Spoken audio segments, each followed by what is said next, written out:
नमस्कार। प्राचीन भारत के इतिहास में मौर्य साम्राज्य एक बहुत बड़ी महाशक्ति था। इतना बड़ा कि आज के भारत से भी ज्यादा इलाके में फैला हुआ था। तो सवाल ये उठता है कि बिना किसी मॉडर्न टेक्नोलॉजी के इतना बड़ा साम्राज्य आखिर चलता कैसे था?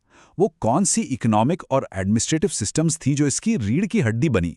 चलिए आज इसी मौर्यकालीन खाके की पड़ताल करते हैं। तो आज का हमारा मेन क्वेश्चन यही है, मौर्य वंश की अर्थव्यवस्था और प्रशासन की प्रमुख विशेषताएं क्या थी? आइए मिलकर इसका जवाब ढूंढते हैं। हम इसे 4 हिस्सों में समझेंगे। सबसे पहले देखेंगे अर्थव्यवस्था की नींव क्या थी, फिर बात करेंगे टैक्स और व्यापार की, उसके बाद एडमिनिस्ट्रेटिव स्ट्रक्चर को समझेंगे और आखिर में जानेंगे कि अधिकारियों का क्रम कैसा था। तो चलिए सबसे पहले बात करते हैं अर्थव्यवस्था के उन स्तंभों की। आखिर वो क्या था जो इस विशाल साम्राज्य के खजाने को हमेशा भरा रखता था? देखिए, मौर्यकालीन अर्थव्यवस्था की जो बुनियाद थी वो कृषि और पशुपालन पे टिकी थी। लेकिन यहाँ एक बहुत ही इंपॉर्टेंट बात है कि सारी जमीन पर आखिरी अधिकार राजा का होता था। इसका सीधा सा मतलब था कि प्रोडक्शन के सबसे बड़े सोर्स पर स्टेट का पूरा कंट्रोल था और यही उनकी असली ताकत का राज था। लेकिन बात सिर्फ खेती तक ही नहीं थी। सूत काटने और बुनने से लेकर metal work, leather goods, ship building और यहां तक कि शराब और दवाइयां बनाने जैसे कई इंडस्ट्री भी उस दौर में फल फूल रहे थे। मतलब एक काफी डेवलप्ड और डाइवर्स इकोनॉमी थी। और कपड़ा उद्योग का तो क्या ही कहना। बंग, कलिंग और मालवा जैसे इलाके अपने बेहतरीन क्वालिटी के सूती कपड़ों के लिए पूरे भारत में मशहूर थे। ये उस समय की क्राफ्ट्समैनशिप का एक शानदार नमूना है। अच्छा, अब सवाल यह है कि इन सारी इकोनॉमिक एक्टिविटीज से साम्राज्य अपना खजाना कैसे भरता था? तो चलिए अब जरा इनके टैक्स और ट्रेड सिस्टम को समझते हैं। तो सबसे मेन टैक्स वो था लैंड रेवेन्यू। ये उपज का छठा हिस्सा होता था। बड़ा सिंपल लेकिन बहुत इफेक्टिव तरीका था राज्य के लिए एक रेगुलर इनकम बनाए रखने का। बस ये नंबर याद रखिए, 1/6। एक और बड़ा दिलचस्प टैक्स था हिरण्य।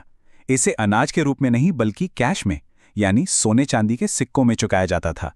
इससे पता चलता है कि मौर्य काल में सिर्फ बार्टर सिस्टम ही नहीं बल्कि एक अच्छी खासी करेंसी बेस्ड इकोनॉमी भी मौजूद थी। फिर एक और अनोखी टैक्स प्रणाली थी, विष्टि। यह असल में बिगार थी। मतलब लोगों को राज्य के लिए बिना किसी सैलरी के काम करना पड़ता था। यह भी एक तरह का टैक्स ही था जो लेबर के रूप में चुकाया जाता था। तो क्या हर किसी को टैक्स देना पड़ता था?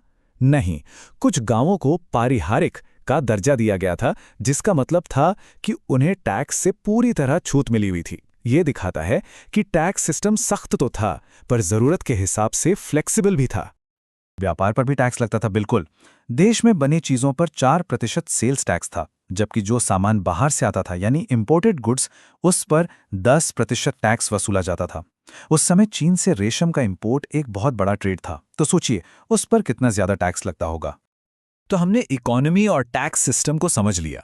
अब ये देखते हैं कि इतने बड़े और डाइवर्स साम्राज्य को चलाया कैसे जाता था। इसका एडमिनिस्ट्रेटिव स्ट्रक्चर आखिर था कैसा? मौर्य साम्राज्य का पावर सेंटर थी उसकी राजधानी पाटलिपुत्र। ये पूरे एडमिनिस्ट्रेटिव सिस्टम का दिल था।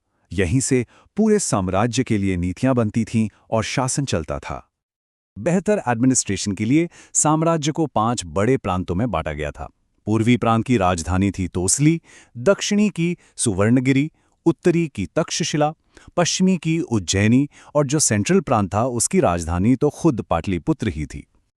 अब बात करते हैं उन लोगों की जो इस पूरी व्यवस्था को जमीनी स्तर पर लागू करते थे। चलिए मौर्य प्रशासन में अधिकारियों की हायरार्की को समझते हैं, ऊपर से लेकर एकदम नीचे तक। प्रांत का जो सबसे बड़ा अधिकारी होता था उसे कुमार कहते थे और ये अक्सर राजघराने का ही कोई राजकुमार होता था। इससे सत्ता सीधे रॉयल फैमिली के हाथ में रहती थी। उनकी मदद के लिए एक मंत्री परिषद भी होती थी।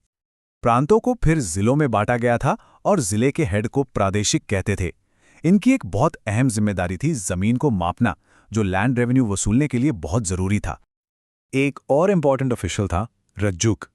ये अपने इलाके में एडमिनिस्ट्रेशन के साथ साथ जस्टिस यानी न्याय व्यवस्था की भी देखरेख करता था। ये दिखाता है कि शासन की पकड़ कितनी सिस्टमैटिक थी। और इस पूरे एडमिनिस्ट्रेटिव पिरामिड की जो नींव थी वो था ग्रामिक, सबसे छोटी यूनिट यानी गांव का मुखिया। इसी के जरिए राज्य का कंट्रोल हर एक गांव तक पहुंचता था। तो ये थी मौर्य प्रशासन की 3 टियर व्यवस्था। प्रांत में कुमार, जिले में प्रादेशिक और गांव में ग्रामिक।